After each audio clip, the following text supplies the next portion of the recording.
sommes dans les locaux du Démocrate de l'Aisne à Vervins. Ce journal a été créé en 1906 par Pascal Secaldi. C'est le dernier journal imprimé en France et sûrement en Europe, imprimé au plomb à l'ancienne.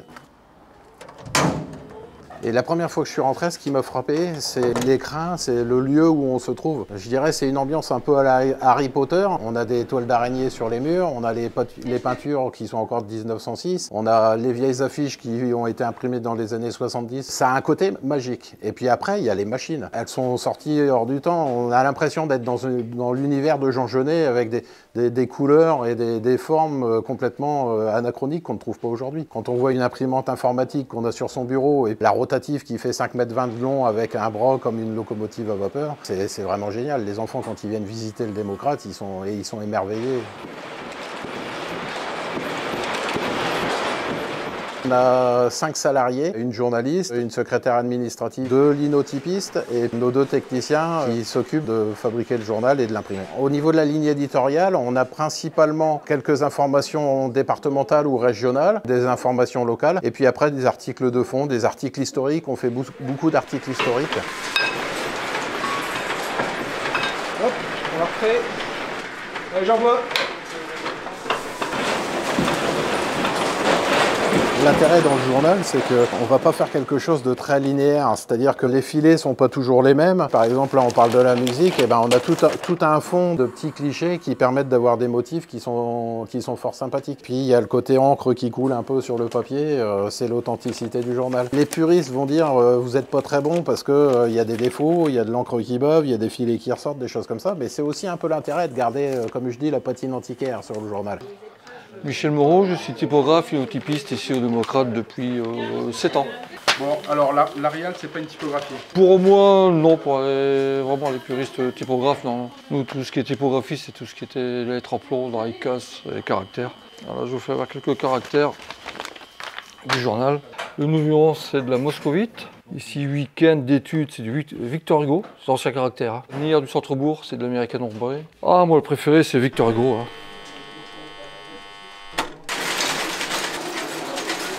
Pour faire une page de journal à la linotype, il faut une journée. Donc c'est un travail de fourmi, c'est très long. Avec un principe de machine où on a un magasin, des matrices et on va couler les lettres en plomb sur place pour fabriquer les lignes de caractère et l'article de journal. Et donc ça ensuite, ça c'est envoyé sur le marbre pour faire la mise en page. Donc là au-dessus, hop, il n'y a plus qu'à caler. Ça permettrait. Là c'est pas mal du tout. J'étais tellement surprise qu'il n'y en ait plus qui sortent que j'ai mis quelques secondes à réagir. Du coup, il y en a pas mal qui sont bloqués.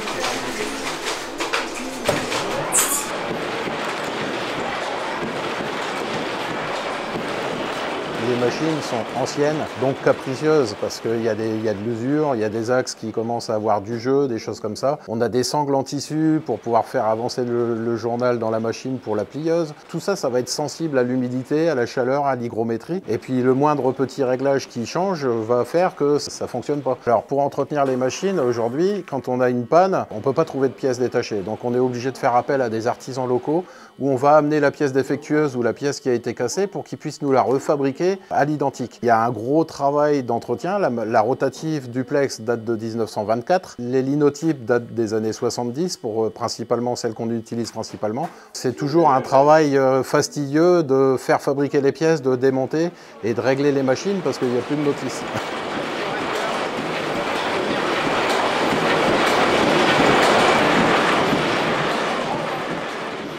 Donc on a à peu près 2900 abonnés, mais c'est principalement les abonnés qui nous soutiennent et qui nous font vivre en plus des annonces légales. Alors économiquement, la presse, on a des difficultés comme tout le monde, dans le sens où en plus notre mode de fabrication fait qu'on a un process qui coûte beaucoup de temps, donc beaucoup d'argent, donc l'équilibre il est précaire. On se bat justement pour pouvoir préserver le journal, on est en train d'améliorer les choses, mais on a besoin de mécènes pour nous aider à sauvegarder ce patrimoine. Tout ce qui est casse parisienne, donc là tout ça, ça a été classé. Donc la casse parisienne, c'est ce qu'on appelle la typographie, c'est quand on fait du lettre à lettre. Donc tous les titres en gros caractères sont faits en typographie. On va venir sélectionner ces lettres pour composer la ligne de caractère. Là c'est lettre à lettre. On a chaque lettre est rajoutée côte à côte. On voit bien que c'est séparé. Donc il faut savoir qu'une fois qu'on a fait ça, qu'on a imprimé, il faut reprendre les lettres et les ranger à leur place. Donc là, on vient d'être classé monument historique aussi bien au niveau du bâtiment que des machines. C'est une reconnaissance. L'objectif de faire classer, c'est que, étant donné qu'on est une association de loi 1901 et que notre équilibre financier est précaire, demain, si on a une grosse difficulté, les machines peuvent partir à la casse. Maintenant, le bien est protégé par l'État, c'est-à-dire que l'État s'en tient garant. Donc ça, c'est une première victoire pour nous. Maintenant, l'intérêt, c'est de le faire vivre. On a du matériel aussi qui nous est donné. Par exemple, l'année dernière, je suis allé à Orthez, une imprimerie qui fermait. Donc on a récupéré la linotype qu'on a installée ici et qui va refonctionner bientôt. On est en train de la réinstaller, de la brancher. C'est une histoire de transmission. C'est-à-dire que l'immeuble était vendu, il restait une machine au milieu de l'imprimerie, il fallait la sortir en cassant des murs. Il y avait qu'un peu des fous comme nous, aux démocrates, pour faire 600-700 km, aller casser des murs pour sortir une machine d'1,5 tonne qui aurait été découpée, cassée à la masse et puis partie en ferraille.